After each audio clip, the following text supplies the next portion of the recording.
একটা রাজ্য জুড়ে শুধু নেই আর নেই, জল নেই, আবাসের ছাদ নেই, মানুষের চাকরি নেই। চাকরি নেই মানে এমনি বেকারদের কথা বলছি না, পরীক্ষা টরীক্ষা দিয়ে একেবারে সরকারি নিয়ম অনুযায়ী যারা চাকরি পেয়ে গিয়েছিলেন আসলে তাদেরকে বঞ্চিত করে ঘুষের টাকায় অন্য লোককে চাকরি দিয়ে দিয়ে এদেরকে বসিয়ে রাখা হয়েছে রাস্তায়, কাউকে 100, কাউকে 200, কাউকে 300, কাউকে এমনকি 1000 দিন পর্যন্ত।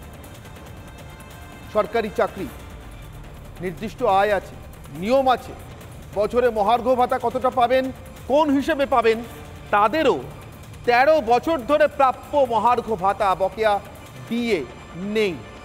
এখানেও নেই রাজ্যে হঠাৎ মুখ্যমন্ত্রী ধর্ণা দিতে বসে গেলেন, যারা তার কাছ থেকে বঞ্চিত তাদের বঞ্চনা না মিটিয়ে তার সরকার নাকি বঞ্চিত বলে কেন্দ্রীয় সরকারের বিরুদ্ধে অভিযোগ তুলে। আমার প্রশ্ন খুব সোজা সাপটা সাধারণ, এক লাইনের প্রশ্ন রাজ্যের মাননীয় মুখ্যমন্ত্রী মমতা বন্দ্যোপাধ্যায়ের কাছে, আপনার 13 বছরের বঞ্চনা দুদিনের ধর্নায় ঢাকবে তো মাননীয়া? শুরু করবো আজকের অগ্নিবাণের বিতর্ক, তার আগে আজকের বিশেষ প্রতিবেদন।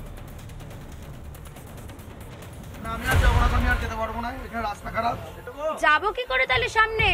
আগে যেতে হবে, আপনাদেরকে আগে হাঁটতে হবে, এখানে রাস্তা খারাপ, দেখুন গাড়ি যদি পাল্টি হয়ে যায় তাহলে গাড়িটা আমার কে কোনো কাট দেবে? তো এতগুলো মানুষ রয়েছে আমার সঙ্গে, তারাও বা কি করে যাবে? হেঁটে যেতে হবে না? তাদেরকে হেঁটে যেতে হবে, কিছু করার নেই। এটা সরকার কি অবস্থা করছে, এখানে রাস্তায় এত টাকা বেরিয়েছে তার কোনো হদিস নাই।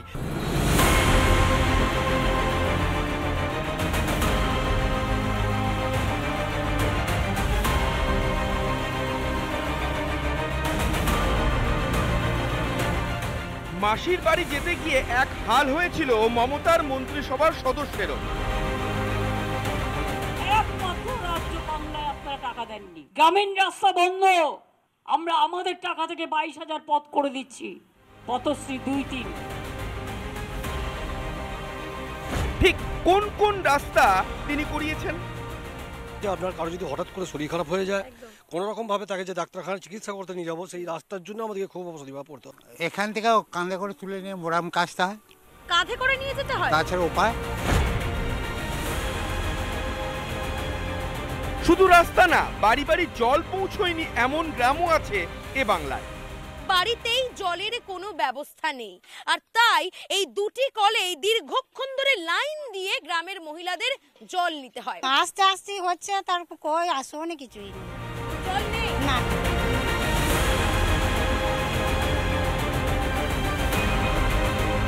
সাধারণ মানুষই শুধু নয়, এ রাজ্যে হরদম বিপদে পড়েন মন্ত্রীরাও। জ্যোৎস্না মান্ডির পথে বিপত্তি দেখেছেন, এবার দেখুন আর এক মন্ত্রীর বিপত্তি। সরকারি হাসপাতালে এক্সরে মেশিন বন্ধ, মন্ত্রী সিদ্দিকুল্লাহ চৌধুরীকে ফিরতে হলো এক্সরে না করেই। প্রাইম মিনিস্টারকে 3 বার মিট করেছি, তা সত্ত্বেও গরিব লোকের টাকাগুলো তোমরা ছাড়োনি, সব আমরা একসাথে করি। আমি সব সময় বলি, ধর্ম যার যার, আপনার উৎসব কিন্তু সবার। কেন্দ্র নাকি টাকা ছাড়েনি, তিনি সরকারি কর্মীদের হকে দিয়ে ছেড়েছেন তো? তিনি চাকরি প্রার্থীদের কান্না শুনেছেন তো? এই 50,000 শূন্যপদ কেন সরকার এবং শিক্ষা দপ্তর অনুমোদন দিচ্ছে না? কেন্দ্রীয় সরকারের যে বঞ্চনা, তার বিরুদ্ধে কোর্টে যান না। টাকা চাইলে বলছো চোর, সবাই চোরা, তুমি সাধু। উত্তরপ্রদেশ চুরি করেছে, কটা বিচার করেছো?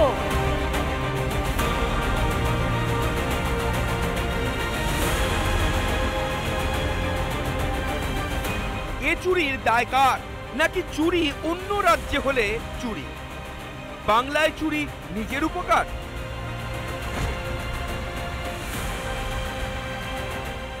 সারা রাজ্যে কোথাও জল, কোথাও রাস্তা, কারো চাকরি, কারো ডিএ নেই। নেই মানে নেই। কোথাও আবার ঝাঁ চকচকে সরকারি হাসপাতালের নীল সাদা প্রাসাদে সন্ধ্যা নামলেই বন্ধ এক্সরে মেশিন। মন্ত্রী মশাইও ফিরে আসতে বাধ্য হন সেই অদ্ভুত হাসপাতাল থেকে। আকাশ ছোঁয়া এই বঞ্চনা, সরকারি এই অপদার্থতা দুদিনের ধর্নায় ঢাকা দিতে পারবেন মমতা বন্দ্যোপাধ্যায়? নাকি মানুষের অধিকারও তার কাছে এক রকমের ছিনিমিনি খেলায়? আমি অল আউট খেলায় খেলবো, অল আউট জিতবো, অল আউট খেলবো, খেলাও হবে, খেলতেও হবে, জিততেও হবে। রিপাবলিক বাংলা। আমার আজকের অনির্বাণের অগ্নিবাণের বিতর্ক শুরু করব যে প্রশ্ন দিয়ে। আমার আজকের প্রথম অগ্নিবাণ, দুদিনের ধর্নায় ঢাকবে ১৩ বছরের বঞ্চনা, এই প্রশ্ন নিয়ে শুরু করব আজকের বিতর্ক। আমার সঙ্গে উপস্থিত যে অতিথিরা রয়েছেন একে একে তাদের সঙ্গে আপনাদের পরিচয় করিয়ে দিই। আমার সঙ্গে রয়েছেন বিজেপির তরফ থেকে বিজেপি মুখপাত্র ডক্টর অর্চনা মজুমদার, আমার ঠিক বাঁদিকে রয়েছেন অর্ক কুমার নাগ, আইনজীবী, এবং অর্ক তৃণমূল কংগ্রেসকে সমর্থন করেন। আমার একেবারে বাঁদিকে রয়েছেন রুদ্রাঙ্ক সান্যাল, সমাজকর্মী, রুদ্রাঙ্ক তৃণমূলকে সমর্থন করেন, এবং আমার সঙ্গে আরও কয়েকজন অতিথি শিগগিরই যোগ দেবেন। তার মধ্যে চাকরি প্রার্থীদের মধ্যে থেকে একজন প্রতিনিধি থাকবেন যারা আজও, মানে আজ ঠিক নয়, আজ আর গতকাল তাদের বসা নিষেধ ছিল। বঞ্চনার আসল ছবিটা যাতে ধরা না পড়ে টেলিভিশনের ক্যামেরায়, যারা পরশু বসেছিলেন আর যারা আগামীকাল বা আগামী পরশু থেকে আবার ওই ধর্নাতেই বসে থাকবেন না জানি কতদিনের জন্য, তার কারণ তাদের বঞ্চনার অবসানের কোনো ঘোষণা সরকারিভাবে এখনো পর্যন্ত নেই। ফলে চাকরি প্রার্থীদের পক্ষ থেকে একজন থাকবেন এবং অবশ্যই সরকারি কর্মচারী ডিএ আন্দোলনকারীদের পক্ষ থেকে একজন থাকবেন, আর বিজেপির তরফ থেকে আরও একজন মুখপাত্রের আমার সঙ্গে আলোচনায় যোগ দেওয়ার কথা। আমি তার আগে যারা আমার সঙ্গে উপস্থিত রয়েছেন তাদের সঙ্গে আমরা আজকের বিতর্ক শুরু করি। আমি অর্কবাবু আপনার কাছে আসবো। আমার যা প্রশ্ন ছিল, ১৩ বছরের বঞ্চনা দুদিনের এই ধর্নায় ঢাকবে, যে বঞ্চনা এই রাজ্যের সরকারের কাছ থেকে মানুষ পেয়েছেন, সেই বঞ্চনার বন্দুক কেন্দ্রের কাঁধে রাখা যায় কিভাবে? দেখুন, বিতর্ক শুরু হচ্ছে কি দিয়ে? বিতর্ক শুরু হচ্ছে যে বা যারা ওখানে আন্দোলন করছিলেন চাকরির দাবিতে, ডিএর দাবিতে, তাদেরকে সরিয়ে দিয়ে সেখানে ধর্ণা মঞ্চ করা হয়েছে দুদিনের জন্য। এটা এই বক্তব্যে এক, এবং রাজ্য জুড়ে রাস্তা, জল, আবাসের ছাদ না পেয়ে যারা, তাহলে আগে ওই বঞ্চনাটা দিয়ে শুরু করি। বুধবার বা বৃহস্পতিবার, আমার ডেটটা এক্ষুনি পরিষ্কারভাবে মনে নেই, জয় সেনগুপ্ত সাহেবের ঘরে একটি মামলা হয়। মামলাটি করেন টেট পরীক্ষার্থীদের একাংশ। তাদের দাবি ছিল তারা সৌরভ গাঙ্গুলি ক্রিকেট একাডেমি, যেটা আপনার ইয়েতে আছে, কি বলে, সল্ট লেকে আছে, তার বাইরের যে ক্রিক লেনটা, সেই লেনে তারা একটা আন্দোলন করবেন এবং তারা অনির্দিষ্ট আন্দোলন করার জন্য দাবি তোলেন। সেই দাবি শুনে জাস্টিস জয় সেনগুপ্ত বলেন যে আপনারা মামলা করেছেন, আপনাদের মামলা পেন্ডিং আছে, আদালত বিচার্য দেখছে যে কি হবে কি না হবে। আন্দোলনটা কার বিরুদ্ধে করছেন? আদালতের বিরুদ্ধে। এটা অনির্দিষ্টকালের জন্য দেওয়া যাবে না। আলটিমেটলি 3 দিনের জন্য পারমিশন দেন জয় সেনগুপ্ত, যে আপনারা সিম্বলিক আন্দোলন করবেন 3 দিনের জন্য। সময় বেঁধে দেন যে 1 ফেব্রুয়ারি বেলা 1টা থেকে সম্ভবত 3রা বা 4ঠা ফেব্রুয়ারি বেলা 1টা পর্যন্ত। এটা নিয়ে কোনো সংবাদ মাধ্যম লেখেনি, আমি কাউকে দোষারোপ করছি না, এটা লেখার দরকারও নেই। কিন্তু বক্তব্যটা হচ্ছে যে আমি কিন্তু বলছি না কোনো আন্দোলন ভুল বা কোনো আন্দোলন ঠিক, তার মধ্যে যাচ্ছি না। আমার বক্তব্য হচ্ছে যে বা যারা ওখানে চাকরির আন্দোলন করছেন তারা কিন্তু প্রায় প্রত্যেকেই বা তাদের প্রত্যেকটা ইস্যুই কিন্তু আদালতে বিচারাধীন, কিছুটা সুপ্রিম কোর্টে, কিছুটা হাইকোর্টে, বিভিন্ন স্তরে সে মামলা চলছে। আপনারা জানেন কিছুদিন আগে ডিটারমিনেশনও চেঞ্জ হয়েছে। এখন জাস্টিস রাজাশেখর মান্থার ঘরে কিছু মামলা আছে, জাস্টিস দেবাংশু বসাকের ডিভিশন বেঞ্চে কিছু মামলা আছে, আর জাস্টিস তপব্রত চক্রবর্তীর ডিভিশন বেঞ্চে কিছু মামলা আছে। সুপ্রিম কোর্টে জাস্টিস হিমা কোহলি, জাস্টিস অনিরুদ্ধ বোসের ডিভিশন বেঞ্চে কিছু মামলা আছে। এই যে রাস্তা দিয়ে হেঁটে রাজ্যের বিধায়ক মন্ত্রীরা যেতে পারেন না, যে হাসপাতালে সন্ধে নামলে আর এক্সরে হয় না, ওদের মামলাগুলো দেখুন, এটা একেবারেই আমি বলছি না যে ভারতবর্ষের মতো একটি বড় দেশ এবং পশ্চিমবঙ্গের মতো একটি বড় রাজ্যের প্রত্যেকটি রাস্তা, প্রত্যেকটি জলের কল পরিষ্কার, ঠিক, সঠিক, এটা সম্ভব নয়। এটা ইউটোপিয়ান কনসেপ্ট। কারণ কি 2011-র আগে বিস্তার বহু বছর এমন সরকার ছিল যারা না সরকারের সরকার ছিল, না দরকারের সরকার ছিল, না মানুষের সরকার ছিল, তারা লোকাল কমিটির সরকার ছিল। তাদের শুধু অভিমত ছিল যে কিভাবে তারা কম রেট বানাবে। এই কম রেট বানাতে গিয়ে তারা কম রেট বানায়নি, তারা কম রেট বানিয়ে ফেলেছে। লালটা কমে গেছে, মানুষের রক্তের লালটা কমিয়ে দিয়েছে বামপন্থীদের। আমি বলছি যে 13 বছরে যে উন্নতি হয়েছে, সেই উন্নতি কিভাবে সেটা দেখার জন্য আপনাদের মানুষের কাছে পৌঁছে জিজ্ঞেস করতে হবে। তার ফল তো আপনারা দেখতে পান। মানুষের কাছে পৌঁছে যা দেখতে পাচ্ছি, মানুষের ফল তো মানুষের কাছে পৌঁছে, মানুষের ফল ছিল, মানুষের উত্তর ছিল। আমি মানুষের কাছে পৌঁছে যা দেখতে পাচ্ছি, আমি অর্চনাদি আপনার কাছে আসছি, কিন্তু জাস্ট মানুষের কাছে পৌঁছে যা দেখতে পাচ্ছি, আমাদের প্রতিনিধি আজ একটি নির্দিষ্ট রাস্তায় গিয়েছিলেন। কেন এই রাস্তাটাতেই গেলেন তার উত্তরও তার প্রতিবেদনেই আছে। এলিনা কোথায় গেছিলেন, কেন গেছিলেন, একবার একটু দেখে নিই, তারপর আসছি অর্চনাদি আপনার কাছে।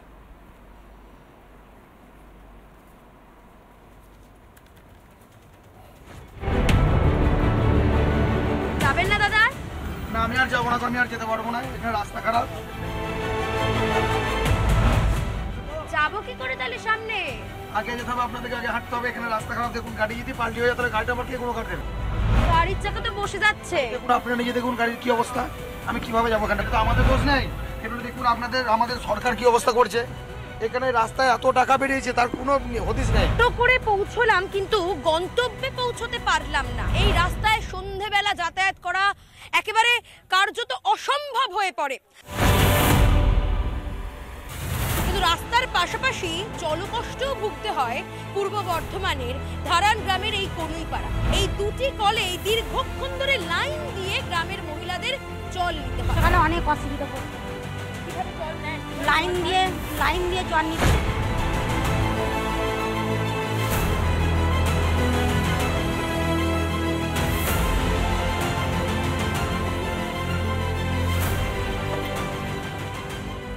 বৃষ্টিতে কাদা না ঢালাই রাস্তা, দেখলাম কিছুটা রাস্তা বাকি আছে, তো কেন কিসের জন্যে বা কী আছে টোটাল ব্যাপারটা তো আমি জানি না। তো নির্দিষ্ট পঞ্চায়েত বা সমিতি বা জেলা পরিষদের খোঁজ নিয়ে দেখতে।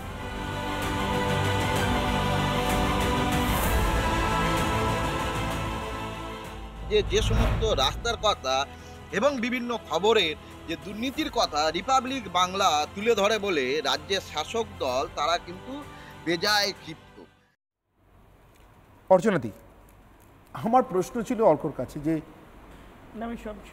এদের বঞ্চনার অভিযোগগুলো বা এদের বঞ্চনার প্রাপ্তিগুলো কোন আদালতে, কোন বিচারপতির বেঞ্চে আটকে? না, আমি বলছি আমরা সেই দুর্ভাগ্য, আমরা পশ্চিমবাংলার মানুষ, বয় বাংলা বয়ে বঞ্চনা।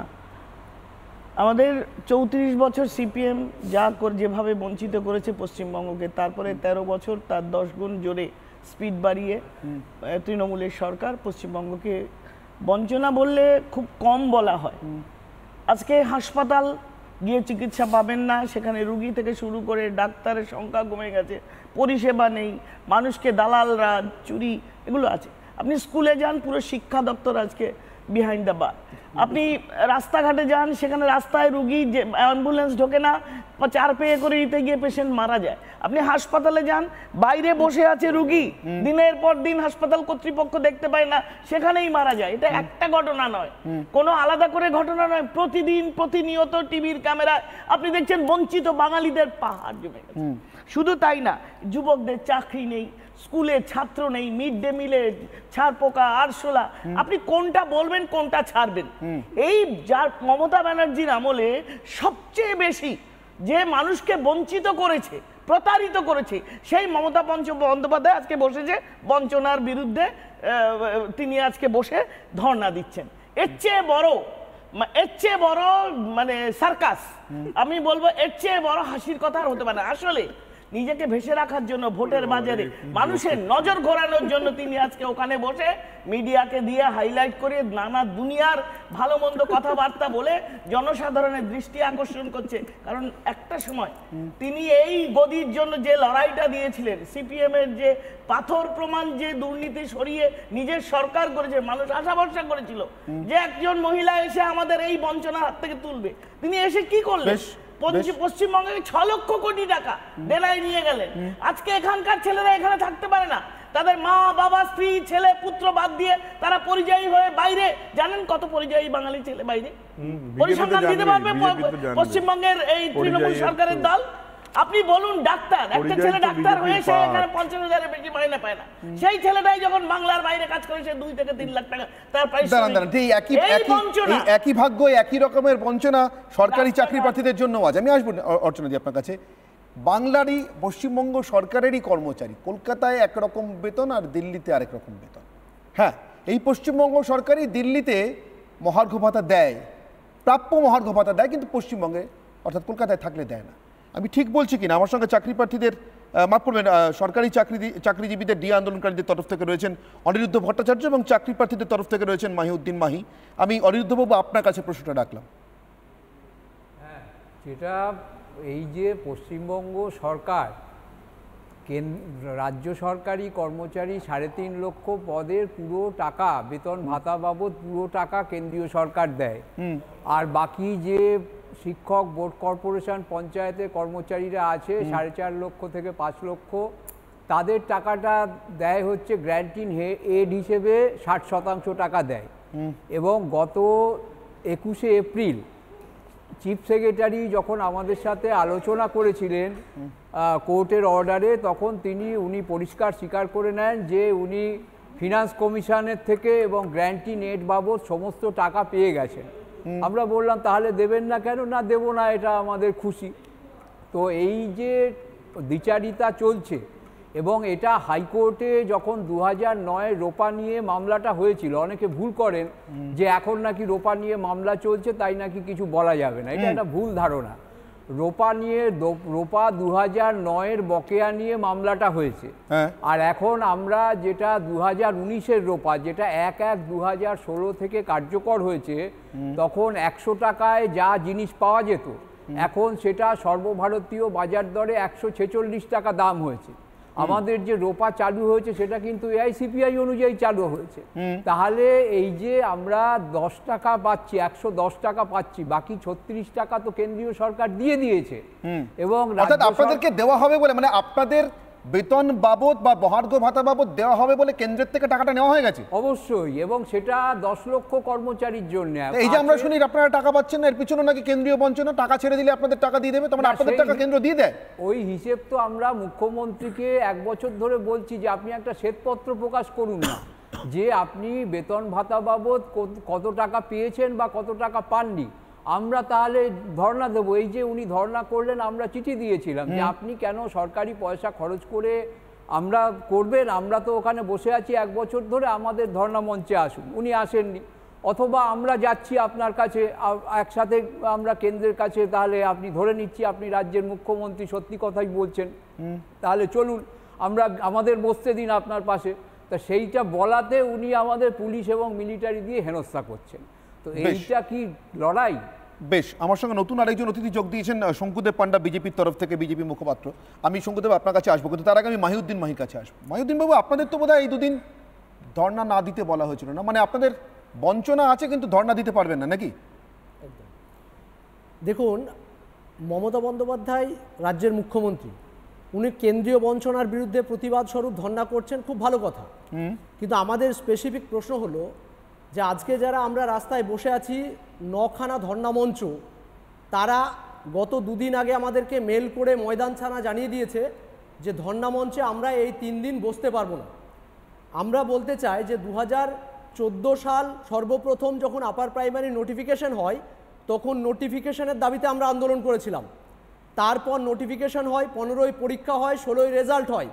16 সালে মুখ্যমন্ত্রী নিজে ঘোষণা দিয়েছিলেন সিঙ্গুর সভা থেকে। 2021 সালে ইলেকশনের আগে আবার মুখ্যমন্ত্রী ঘোষণা দিলেন নবান্ন গৃহ থেকে।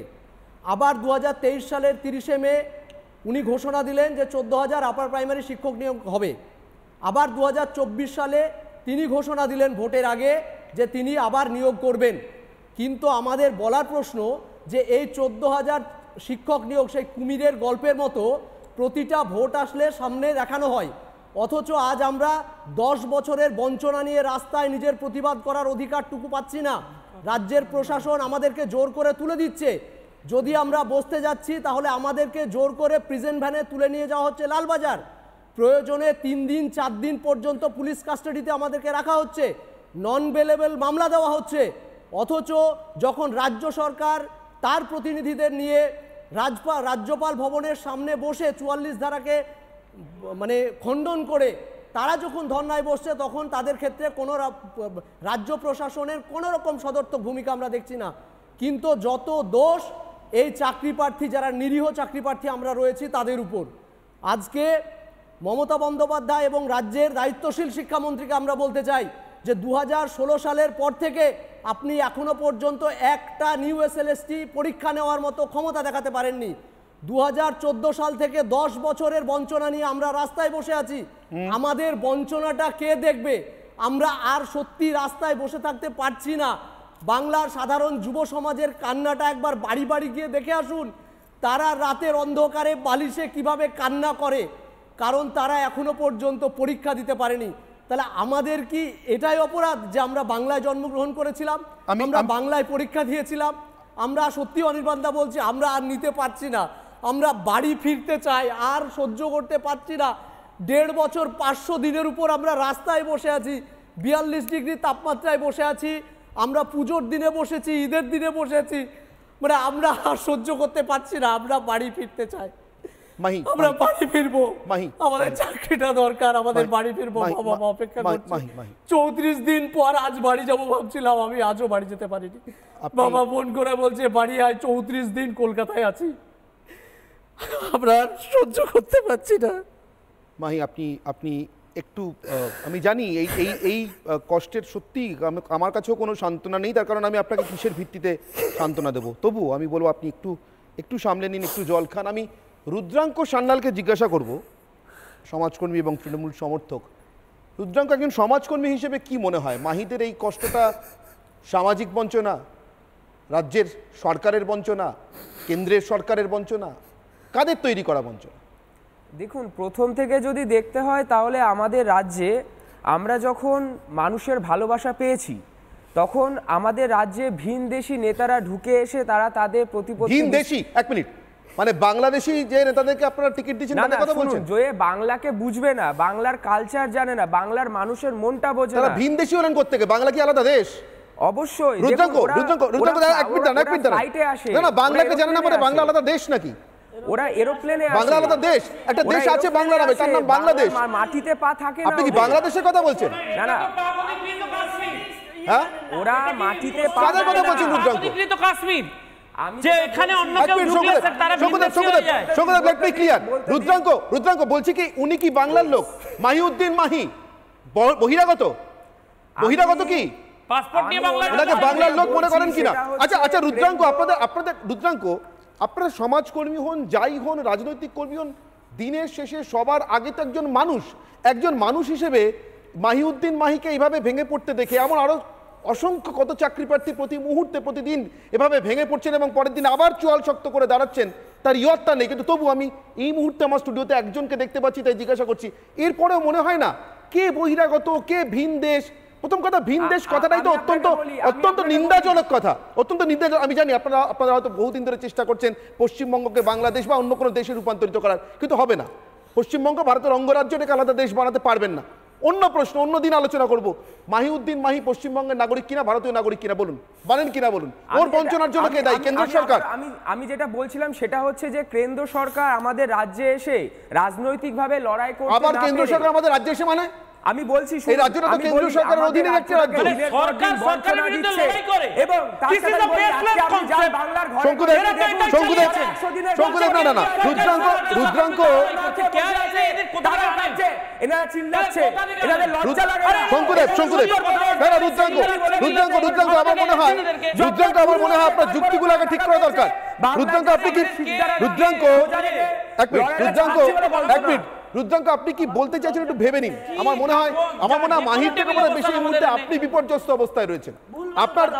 আপনার যুক্তিগুলোকে আগে সুবিন্যস্ত করুন। এত বিপর্যস্ত যুক্তি নিয়ে সত্যি ডিবেট করা যায় না। আমি শঙ্কুদেবের কাছে আসবো। শঙ্কুদেব, একবার বলছেন ভিন দেশি, একবার বলছেন কেন্দ্রীয় সরকার রাজ্যে এসে, আরে কেন্দ্রের টাকা রাজ্যে আসবে, সরকার আসবে না? রাজ্যটা কি কেন্দ্র সরকারের বাইরে? শঙ্কুদেব, অনির্বাণবাবু, প্রথমেই বলবো যে একটা গাড়ি পশ্চিমবাংলায় কেউ যদি কেনেন, যাদের গাড়ি আছে তারা জানেন মিনিমাম 2 লক্ষ টাকা ট্যাক্স দিতে হয়, সরকার টাকা উসুল করে। সেই ট্যাক্স দেওয়ার পর গাড়ি নিয়ে জাস্ট নবান্ন পেরোচ্ছি। আজকে কেন লেট হলো এটা বলা দরকার, এই প্রোগ্রামের সাথে কানেক্টেড। জাস্ট নবান্নটা পেরোচ্ছি বললে বিশ্বাস করবেন না অনির্বাণবাবু, নবান্নর সামনে গর্ত, গাড়ি পড়লো, পেছনে শক অবজারভার ভেঙে গেল। আচ্ছা, সেটা সারিয়ে সুরিয়ে রওনা হয়ে পৌঁছেছি, সায়েন্স সিটিটা পেরোতে যাচ্ছি, হঠাৎ দেখছি পুলিশ বলছে নামুন, 7,000 টাকা ফাইন দিতে হবে। বলছি দাদা কি বলছেন? বলছে দিতেই হবে, কিছু করার নেই, আমাদের তো টাকা পয়সা উদ্ধার করতে হচ্ছে, তুলতে হচ্ছে। একটা সরকার টাকা তুলছে কোমর বেঁধে, কিন্তু সার্ভিস দেওয়ার সময় বঞ্চনা শুরু হচ্ছে। বঞ্চনার নিজের শিকার হয়েছি, ভিক্টিমাইজ হয়েছি, ছবি তুলে নিয়ে এসছি। অর্ক, তোমাকে দিয়ে মামলা করাবো, আমি জানি সেক্ষেত্রে তুমি এথিক্স ভুলে গিয়ে মামলা করবে না। আমি আস্তে আস্তে অর্ক শোনো, আমি আস্তে আস্তে শো শুনছি, এক সেকেন্ড শোনো না, আমি আস্তে আস্তে শো শুনছিলাম। অর্চনা দি, এক সেকেন্ড, আমি আস্তে আস্তে শো শুনছিলাম। সেই শোতে বলছিল জয় সেনগুপ্ত মাননীয় জাস্টিসের কোর্টের একটা ঘটনা, বলেছিলেন যে ভাই আপনারা এতদিন ধরে কেন আন্দোলন করতে চাইছেন? আপনারা 3 দিন ধরে করুন। একজন আদালতে যাওয়ার পর 3 দিনের অনুমতি পাচ্ছেন, আর রাজ্য সরকার তাকে তার বক্তব্য রাখার জন্য একদিনও সময় দিচ্ছেন না। এখানে যে দুজন বসে আছেন তার মধ্যে একজন ডিএ আন্দোলনকারী বসে আছেন, তিনি মুখ ফুটে বলেছেন কি বলেননি আমি জানি না, কিন্তু আমি আজকে ওনাকে সামনে রেখে বলছি, আপনার চ্যানেলে প্রথমবার আজকে সকাল থেকে অন্তত 20 বার কলকাতা পুলিশের লোকেরা ডিএ আন্দোলনকারীদের সভাস্থলে পৌঁছেছে, বলেছে টেন্ট খুলে দিতে হবে, গুছিয়ে দিতে হবে। কেন না রাজা চলেছেন যুদ্ধে, রাজা বসেছেন অবস্থানে। ভাই আমার বক্তব্য, রাজা তোমার কাপড় কোথায়, এই প্রশ্ন কেন এনারা করতে পারবেন না? কেন করতে পারছেন না? শেষ করব। তারা প্রশ্ন করলে আপনার অ্যাঙ্কারকে শুনতে হবে তিনি কেন হচ্ছেন মেকআপ নিয়ে এখানে বসে এই নোংরা মেকআপ পরা সরকারের উন্নয়নের গল্প মানুষের চোখের সামনে খুলে দিচ্ছেন। তাই এদের যারা সে তো দেখুন আজকাল আমার একটা কথা, আপনি বলছিলেন কেন্দ্র সরকারের বঞ্চনার কথা। ভাই কেন্দ্র সরকার আপনাকে টাকা পাঠিয়েছে 20 লক্ষ হাজার কোটি টাকা, আপনি প্রপারলি তা ব্যবহার করতে পারেননি। টাকা প্রতিদিন ফেরত চলে যাচ্ছে। 20,000 কোটি টাকা খাদ্য কেলেঙ্কারিতে জ্যোতিপ্রিয় মল্লিকের ঘুরে দুবাইয়ে পৌঁছেছে। ডাকুরা এখানে ডাকাতি করবে আর আপনারা বড় বড় কথা বলবেন। ডাকুরা ডাকাতি করবে আর আপনারা বড় বড় কথা বলবেন। হ্যাঁ, লজ্জা করে টাকা খরচা, টাকা চুরি হচ্ছে বলে এই ছেলের বাড়ি খরচা চুরি হচ্ছে, টাকা চুরি হচ্ছে বলে টাকা খরচা। এক মিনিট ওই বোনের নাম কি যে মাথা নেড়া হয়েছিল, যে মাথা কামিয়ে ফেলেছিল, কে ওই বোনের নাম? আপনাদের চ্যানেলে আপনারা দেখিয়েছিলেন। মাহিউদ্দিন নামটা মনে আছে? মাহিউদ্দিন ওই যে দিদি যে প্রতিবাদ করেছিল, লজ্জায় সেদিনই আমাদের ডুবে মারা উচিত ছিল বাঙালি হিসেবে। এই বাঙালি হিসেবে আমি এক মিনিট বাংলার এই যে বঞ্চনার কথা, এক মিনিট এই যে বঞ্চনার কথা মুখ্যমন্ত্রী মমতা বন্দ্যোপাধ্যায় দুদিনের ধর্নার পর আজকে বললেন যে টাকা পাওনা আছে সে টাকা তিনিই দিয়ে দেবেন। কি বললেন একবার আমি শুনবো, আমি একবার শুনিনি অর্চনা দিই সবাইকে, তারপর আমি আসছি আপনাদের কাছে। মমতা বন্দ্যোপাধ্যায় আজকের বক্তব্য। সরকার ভাবছে বাংলাকে ভাতে মারবো। আমি আমার প্রথম পদক্ষেপ আজ বলে যাই, 21 লক্ষ মজদুরকে যাদের টাকা কেন্দ্রীয় সরকার দেয়নি, আগামী 21শে ফেব্রুয়ারি তাদের টাকা তাদের ব্যাংক অ্যাকাউন্টে চলে যাবে, রাজ্য সরকার দেবে। আমি অর্চনাদি হাত তুলছেন। অর্চনাদি আমার একটা প্রশ্ন এসেছিল, শঙ্কুদেব বলছিলেন এরকম ওই 7,000 টাকা করে জমিয়ে 7,000 কোটি টাকা হবে কিনা, সেটা অন্য প্রশ্ন, সেটা আমি তার মধ্যে ঢুকছি না। কিন্তু আমি বলছি 7,000 কোটি টাকা, 1-2 টাকা নয়। যদি সত্যিই সেটা বঞ্চনা হয়, যদি সত্যিই সেটা কেন্দ্র না দিয়ে থাকে, তাহলে এখন মমতা বন্দ্যোপাধ্যায় হঠাৎ করে কোথা থেকে দেবেন? তহবিলের হিসেব নিকেশ বলে একটা বিষয় আছে। সবার আগে মমতা বন্দ্যোপাধ্যায় বা আমাদের মাননীয় মুখ্যমন্ত্রী আজকে দাঁড়িয়ে যদি এই 7,000 কোটি টাকা দিতে পারেন, তো তিনি 2 বছর আগে দেননি কেন? এত নাটক করে দরজায় বসে এই যে 21 লাখ মানুষকে তাদের প্রাপ্য 7,000 কোটি টাকা, তিনি উত্তর দিন। 100 দিনের কাজ। প্রথম কথা এটা। দ্বিতীয় কথা, তার টাকার সোর্স কি তিনি ডিসক্লোজ করুন। 3 নম্বর, গতকাল জল জীবন মিশনের 10,000 কোটি টাকা এসেছে, তিনি সেই টাকা থেকে কিছুটা টাকা দিয়ে এখন নিজের নাম কিনবেন, কারণ ভোট এসে গেছে এবং ভোটের বাজার তাকে মানুষের টাকা তিনি ধর্ণায় সেন্ট্রাল গভর্নমেন্ট কি নিজের পকেট থেকে টাকা দিয়েছে নাকি? সেন্ট্রাল গভর্নমেন্ট তো মানুষের টাকা মানুষকে দিয়েছে। 10,000 কোটি টাকা আগে দেয়নি কেন সেন্ট্রাল গভর্নমেন্ট? আজকে আমি গিয়েছিলাম যে সেইলারদের একটা কনফারেন্স চলছে একদম মমতা ব্যানার্জির ধর্নার, সেখানে অনুষ্ঠানে আমি দেখে এলাম সামনে মঞ্চ, সেখানে দেখলাম বোলেরো স্করপিও করে সব এই 100 দিনের কাজের যারা টাকা পায়নি সেই প্রতারিতরা আসছে। আমার দেখে ভালো লাগলো যে পশ্চিমবঙ্গের প্রতারিতরা বোলেরো চড়ে, স্করপিও চড়ে, এই সব কেউ আসছে। অর্চনাদি আরো কেউ আসছে। এই হলো প্রতারিতদের চেহারা। শুধু প্রতারিতরা ঘরের কোণে বসে আপনি বলুন, শুধু প্রতারিত ভাই শুনছে। অর্চনাদি শুধু যে বঞ্চিতরা আসছেন এমনটা না, আপনি যারা বলছেন যে বোলেরো চড়া বঞ্চিতরা আসছেন এমনটা নয়। যারা প্রতারণার অভিযোগে অভিযুক্ত, মমতা বন্দ্যোপাধ্যায়ের পুলিশ যাদের বিরুদ্ধে তদন্ত করতে নির্দেশ পেয়েছেন আদালত থেকে, তারাও আসছেন, খুব কাছাকাছি আসছেন মুখ্যমন্ত্রী। শুধু আসতে পারছেন না যাদের সত্যি একটু রাস্তা জুটছে না, যাদের সত্যি একটু পানীয় জল জুটছে না।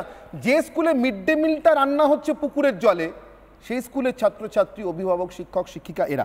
আমি অর্ক এখানেই আমার প্রশ্ন, আমি এখানেই জিজ্ঞাসা করছি যে এই টাকাগুলো কি সত্যি প্রাপ্য অর্ক? মানে কি এই বঞ্চনাটার ঢাকবার জন্য এই বঞ্চনার নাটক খেলা। দেখুন, এটা কোনোভাবেই অস্বীকার করছি না যে একটা আনরেস্ট আছে, একটা আন্দোলন আছে, একটা দুঃখ ক্ষোভ আছে চাকরি নিয়ে। সেই চাকরি নিয়ে না বলতে জাস্টিফিকেশন আছে এই আনরেস্টটা যে তুমি তুমি একটা সুন্দর পাঞ্জাবি পরে এসেছো, তুমি কিন্তু ডিস্টার্ব করতে পারো না। শেষ করে নি, করলাম তো, প্রশংসা করলাম তো, পাঞ্জাবি প্রশংসা করলাম, শেষ করে ব্যাস। আর না, এবারে আমাকে বলতে দাও, বিষয় প্রশংসা জানতে এইবারে আমাকে বলতে দাও। আমি তো জানতে চাইছি হলো তো আমি তো শুনতে চাই বলতে দাও যে অনলাইনে যে অনলাইন হয়। আরে বলতে দাও, আনরেস্ট আছে তো অ্যাডমিটেড ফ্যাক্ট, তুমি তো অ্যাডমিট করছো। হ্যাঁ, আনরেস্ট আছে, এটাকে আমি লুকিয়ে রাখবো কেন? কারণ চুরি হচ্ছে। দেখুন, যাই হোক না কেন, আমি জানি আপনাদের একটু অসুবিধা হবে, শঙ্কুদাকে আপনি থামাতে পারবেন না। বলতে থাকবে, তাই আমি শঙ্কুদাকে রিকোয়েস্ট করে যেমন পারি না আমার বক্তব্য রাখি। তাতে সময় বলতে দিন, আপনি আবার বলবেন আপনার সময় প্লিজ। একটা আনরেস্ট আছে, এটা নিয়ে কোনো সংশয় নেই, এবং সেই আনরেস্টটা সর্ট আউট করার সব রকম চেষ্টা করা হচ্ছে, আদালতও চেষ্টা করছে। আপনারা জানেন জাস্টিস হিমা কোহলির বেঞ্চ একটা অর্ডার পাস করেছেন যাতে 12,500 চাকরি যাতে করা যায়, সেই চাকরিটাও ত্বরান্বিত করানোর চেষ্টা করা হচ্ছে, এবং সেটা আলটিমেটলি হয়ে যাবে বলেই আমার ধারণা। আজকের দিনে দাঁড়িয়ে যেটা প্রাইম অফিসি কনসার্নটা হচ্ছে যে আমাদের রাজ্যের বিভিন্ন ক্ষেত্রে এখনো টাকা প্রয়োজনীয়তা আছে। অন্য কোন রাজ্যে এই প্রবলেমটা হচ্ছে না। মমতা ব্যানার্জিকে ভয় পাচ্ছেন তো, মমতা ব্যানার্জিকে ভয় পাচ্ছেন বলে টাকার প্রয়োজনীয়তা আছে তো, হবে তো, টাকা চুরি করে নিলে টাকার প্রয়োজনীয়তা হবে না। সবথেকে মজাটা হচ্ছে যে এই সিচুয়েশনটাকে যেভাবে প্রজেক্ট করার চেষ্টা করা হচ্ছে মমতা বন্দ্যোপাধ্যায়ের বিরুদ্ধে, প্লিজ বোঝার চেষ্টা করুন। তার বিরুদ্ধে নয়, তার বিরুদ্ধে নয়। 13 বছর আপনারা রাজ্য শাসন করেছেন, এই বঞ্চনাগুলোর উত্তর কে দেবে? 10 বছর একজন প্রধানমন্ত্রী হয়ে বসে আছেন, কেন সোনার ভারতবর্ষ গঠন হয়নি? কেন প্রত্যেকের বাড়িতে সোনার বাংলা করতে পারতেন আপনি? সোনার বাংলা করতে পারতেন? সোনার ভারত গঠন করা হতো তাহলে কিন্তু সাউথ ইন্ডিয়া থেকে ভারতীয় জনতা পার্টি। এবার উত্তর Manipur is the example of Manipur চলে গেছে। মণিপুর চলে গেছে, আসবো 30 সেকেন্ডে শঙ্কুদেব, 30 সেকেন্ডে। প্রথম কথা হচ্ছে, প্রথমেই অর্ককে ধন্যবাদ, অর্ক স্বীকার করে নিয়েছে একটা আনরেস্ট তৈরি হয়েছে এই রাজ্যে, এবং ধন্যবাদ এ কারণেই যে আনরেস্টটা কি জাস্টিফাইড আনরেস্ট ছিল? আমার মতে তো জাস্টিফাইড, কারণ আপনি যদি বঞ্চনা করেন লোকে তো রিঅ্যাক্ট করবেন, এবং অর্ক এটা অস্বীকার করতে পারবে না, কারণ ওই বলেছে যে আদালত সময় দিচ্ছে প্রতিবাদ করবার। যদি প্রতিবাদটা জাস্টিফাইড না হতো আদালত বলতো আপনাদের বসার দরকার নেই, আপনারা উঠে যান। শুনুন, আমি শেষ করে নিই, 30 সেকেন্ড পেয়েছি। এর পরের প্রশ্ন আরো 8 সেকেন্ডে গুরুত্বপূর্ণ, সেটা কি জানেন? যদি চুরির টাকা বাইপাস হয়ে কন্টিনিউয়াসলি আপনাদের পকেটে যেতে শুরু করে, তাহলে কন্টিনিউয়াসলি কেন্দ্র সরকার চুরি করতে আপনাদের টাকা দেবে না। এটা হচ্ছে লিগ্যাল কমিউনিকেশন, এটা হচ্ছে লিগ্যাল কমিউনিকেশন। শুনবেন না, তারা মিথ্যা কথা বলে, তারা মিথ্যাবাদী। যতক্ষণ না কেন্দ্রীয় সরকার বলছে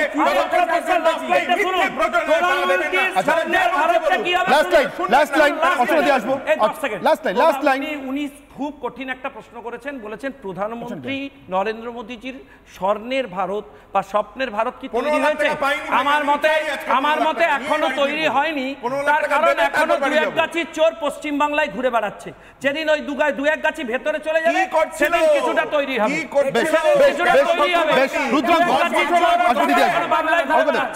সেই 2-1 গাছি যেদিন ভেতরে যাবে সেদিন খরচা করতে পারেনি। একবার বলছে চুরি করে ফেলেছে, এরা কি বলতে দিনের পর দিন শুধু তৃণমূলকে চোর বলে বেড়াতে হবে, নালে দলে জায়গা নেই। যদি এদের দলে শুভেন্দু অধিকারী চোর বলতো, তাকে দলে নিয়ে আজকে বলছে নেতা। যদি শুভেন্দু অধিকারী যদি সত্যি কথা চোর বলে দেয়, তাহলে দলে জায়গা পাবে না। রাস্তায় যাওয়ার পরে ভান্ডার লাগিয়ে জয়শ্রী বলে বিরোধী দল থেকে অ্যাড্রেস করে বিজেপিতে গায়ে লাগে, কারণ আজকে চোর বলছে, কালকে যখন বিজেপিতে ঢুকে যাবে নেতাদের সম্বোধন করতে হবে। এদের কোনো কিছুই নেই, এরা কি বলবে? কোন দিন চোর করবে, 5 সেকেন্ড আছে, এদের কষ্ট বুঝি। বেশ 30 সেকেন্ডে অর্চনা দিই, আগে অর্চনা দিই, আগে অর্চনা দিই, সঙ্গদেব আগে অর্চনা দিই। একই তো আপনারই তো দল, 30 সেকেন্ড। এত ঝগড়া এবং উল্টোপাল্টা কথা বলতে আপনি এয়ার টাইমটা নষ্ট হচ্ছে, এটা করবেন না। কাজের কথা বলুন, কাজের কথা এটা যে মমতা ব্যানার্জি আসন্ন লোকসভা ভোট যেভাবে তার এত শখের জোট সেটা ভেঙে টুকরো টুকরো হয়ে গেছে, তিনি একটা সাইকোসিসে ফিয়ার সাইকোসিসে ভুগছেন একটা ডাক্তার হিসেবে। এবং এবং আপনাদের রিপাবলিক বাংলার আর্কাইভ যথেষ্ট স্ট্রং। আপনাদের আর্কাইভ যদি মমতা ব্যানার্জির বক্তব্য রাখে, এত সেলফ কন্ট্রাডিকশন, এত 360 ডিগ্রি ঘোরা। তিনি প্রথমে বললেন আমি সব টাকা দেব, তারপরে বললেন টাকা দেব না, তারপরে বললেন ধর্ণা দেব, আবার কালকে বললেন টাকা দেব। এই যে কন্ট্রাডিকশন, এটা তো মানুষের একজন দর্শকের অগ্নিবাণ আছে। এই যে কিছুক্ষণ আগে মাহিউদ্দিনের কান্না আমরা দেখলাম, বা খারাপ লাগলো, ভয়ঙ্করভাবে খারাপ লাগলো। আমার ধারণা অর্ক এবং রুদ্রাঙ্করও খারাপ লেগেছে। কিন্তু অনিরুদ্ধ বাবুর কথা শুনলাম যে কিভাবে আসল সত্যটাকে লুকিয়ে রাখা হচ্ছে। এর পরিপ্রেক্ষিতে এক দর্শক প্রশ্ন করেছেন, রঞ্জিত সোম দর্শকের নাম, তার ছোড়া অগ্নিবাণ। আমি অর্কর কাছ থেকে উত্তর আশা করবো। রাজ্যের সব ধর্ণা এক মঞ্চে হোক, বুঝবেন নাকি মুখ্যমন্ত্রী?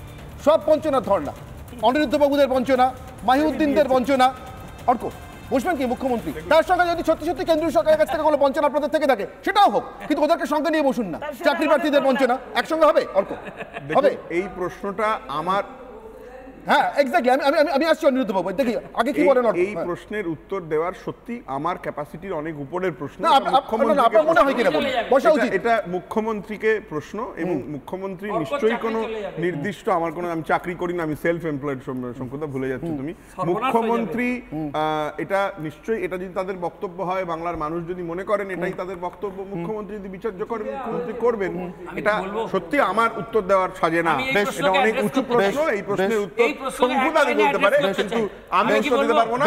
মমতা বন্দ্যোপাধ্যায়ের খুব কাছের ছিলেন শঙ্কুদা, সবাই জানি। 10 সেকেন্ডে শঙ্কুদা, তারপর আমি অনিরুদ্ধ বাবুর কাছে 10 সেকেন্ডে। প্রথম 2 সেকেন্ড বলবো, বিরোধী দলনেতাকে 300 কোটি খরচা করে এনারা ঢোকানোর চেষ্টা করছেন জেলে, কিন্তু পাচ্ছেন না, কোর্ট পাত্তা দিচ্ছে না। আর দ্বিতীয় লাইন জেনে নেবেন, হিসেব দিয়ে দেবো। দ্বিতীয় লাইন হচ্ছে, ইনি যে প্রস্তাবটি রেখেছেন, আমার শুধু একটাই প্রশ্ন, যে এত বঞ্চনার ক্ষতিগ্রস্ত বঞ্চিত মানুষরা আসবেন, তাতে মুখ্যমন্ত্রীর এই বঞ্চনার গল্প খুঁজে পাওয়া যাবে না, হারিয়ে যাবে, মিশে যাবে, তাই উনি বসবেন। বঞ্চনার অভিযোগের তলায় মুখ লুকাবেন।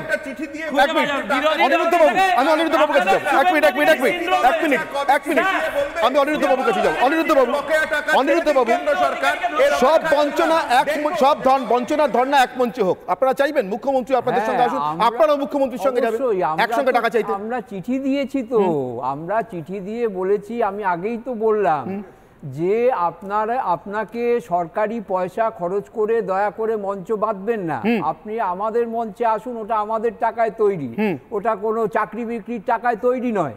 আপনি আমাদের মঞ্চে আসুন, একসাথে আমরা, আপনি মুখ্যমন্ত্রী ধরে নিচ্ছি আপনি সত্যি কথা বলছেন, কেন্দ্রীয় সরকার টাকা দেয়নি, আমরা একসাথে বসবো, আমাদের কোনো আপত্তি নেই। কারণ আমাদের কাছে সব রাজনৈতিক দল, তারা সরকার হিসেবে আমরা ভয়ঙ্কর রকমের তীর ছুড়লেন একটা। আজকে যেটা করেছেন সেটা হচ্ছে যে আমরা চিঠি দিয়েছিলাম যে আজকে আমাদের ওখানে 3 জন অনশন করছেন 15 ঘন্টা ধরে।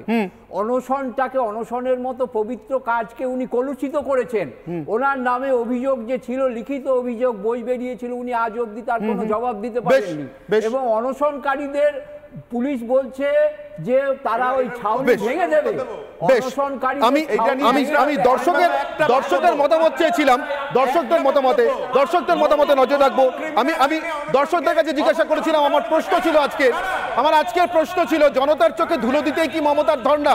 জনতার চোখে ধুলো দিতে কি মমতার ধর্ণা? ফেসবুকে 88% দর্শক বলছেন হ্যাঁ, না বলছেন 12। এক্স হ্যান্ডেলের পরিসংখ্যান, এক্স হ্যান্ডেলে জনতার চোখে ধুলো দিতে কি মমতার ধর্ণা, এক্স হ্যান্ডেলে 92% দর্শক বলছেন হ্যাঁ, 8% বলছেন না। ইউটিউবের পরিসংখ্যান, জনতার চোখে ধুলো দিতে কি মমতার ধর্ণা, ইউটিউবের দর্শকদের 95% বলছেন হ্যাঁ, না বলছেন 5% মানুষ, অর্থাৎ 9,500 মানুষ, ইউটিউবের ক্ষেত্রে 9,500 মানুষের মতামত। এটা আমার আজকের ব্রহ্মাস্ত্র। অর্ক, আমি শেষ এই প্রশ্নটা দিয়ে করতে চাই। আপনি বলেছেন এর আগের দর্শকের যে অগ্নিবাণের উত্তর আপনার কাছে নেই, আমার এই ব্রহ্মাস্ত্রের উত্তর আপনার কাছে আছে কিনা একবার ভাবুন। ধর্ণা কারা দেন? যারা বিরোধী পক্ষে থাকেন। এ রাজ্যে একসময় ধর্ণা দিদি বলে বামপন্থীরা কাকে কটাক্ষ করতেন? মমতা বন্দ্যোপাধ্যায়কে। তিনি কথায় কথায় বিচার চেয়ে ধর্ণা দিতেন বলে রাজ্যের মুখ্যমন্ত্রী মমতা বন্দ্যোপাধ্যায় 2 দিন ধর্ণায় বসে রইলেন কেন? আমার আজকের ব্রহ্মাস্ত্র মমতা বন্দ্যোপাধ্যায় 2 দিনের ধর্ণা নিয়ে বিরোধী হওয়ার প্রস্তুতিতেই মমতার ধর্ণা অনুশীলন। অর্ক, এই প্রশ্নটার উত্তর দেবেন?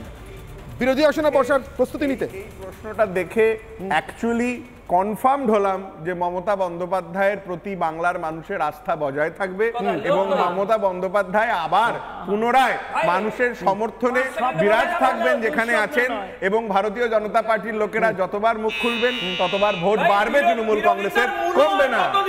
আমার সময় একেবারে শেষ, আমার সময় একেবারে শেষ। আমাকে শেষ করতে হবে, শুধু একটা কথা বলে শেষ করতে পারি। মমতা বন্দ্যোপাধ্যায়, আপনার উদ্দেশ্যে, অর্থাৎ রাজ্যের মুখ্যমন্ত্রী মাননীয় মমতা বন্দ্যোপাধ্যায়, আপনার উদ্দেশ্যে এবং অবশ্যই আপনার দলের উদ্দেশ্যে যতবার বঞ্চনার কথা বলবেন কোনো আপত্তি নেই। সত্যি প্রাপ্য থাকলে, বঞ্চনা থাকলে কেন্দ্রীয় সরকারের কাছে শ্বেতপত্র প্রকাশ করুন, যাতে মাথায় ছাদ না পাওয়া, পানীয় জলটুকু না পাওয়া, অথবা বাড়ির সামনে রাস্তাটুকু পর্যন্ত না পাওয়া 13 বছর ধরে অপেক্ষায় থাকা রাজ্যের মানুষ, যারা আপনাদের প্রতিটি ভোটে বিশ্বাস করে ভোট দিয়ে এসেছেন, তারা জানতে পারবেন তাদের আসল বঞ্চনার কারণ কে, মমতা বন্দ্যোপাধ্যায় না নরেন্দ্র মোদী।